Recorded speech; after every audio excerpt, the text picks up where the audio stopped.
अल्लाह जी मेरी चाहे कोई नेकियां दे के तलाफी में उस शख्स के दिल में भी मेरे लिए रहम डाल दें।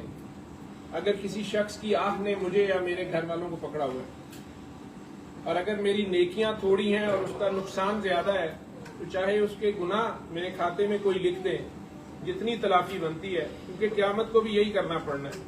तो अल्लाह जी मुझे आप यहीं पे माफी ले दें, क्योंकि आप तो माफ करते हैं, इंसान माफ नहीं करते। अब अपने बड़े से बड़े गुनाहों समेत अपने अल्लाह को पुकारें, अपने दिल में, अपने सांसों में, उन सारे गुनाहों समेत जिनका वो खुद गवाह है।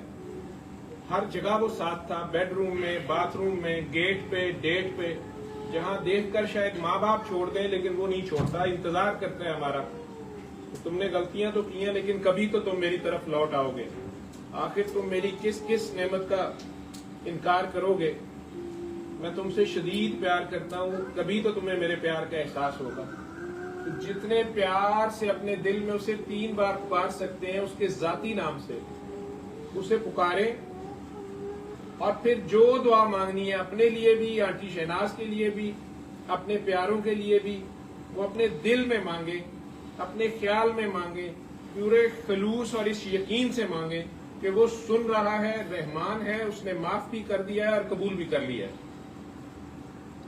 जब मैं कहूंगा तो आंखें खोल दीजिएगा, तो पूरी यकसुई से बस उसके आगे पेश होकर उससे बात करें। वो सुन रहा है, आप खुद को पेश करें। अल्लाह हाजिर है, नाजिर है, मौजूद है।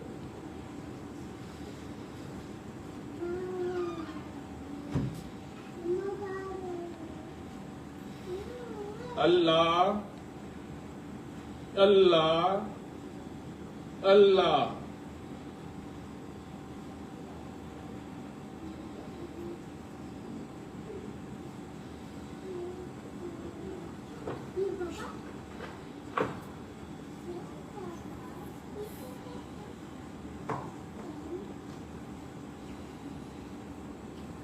आंखें खोल लें।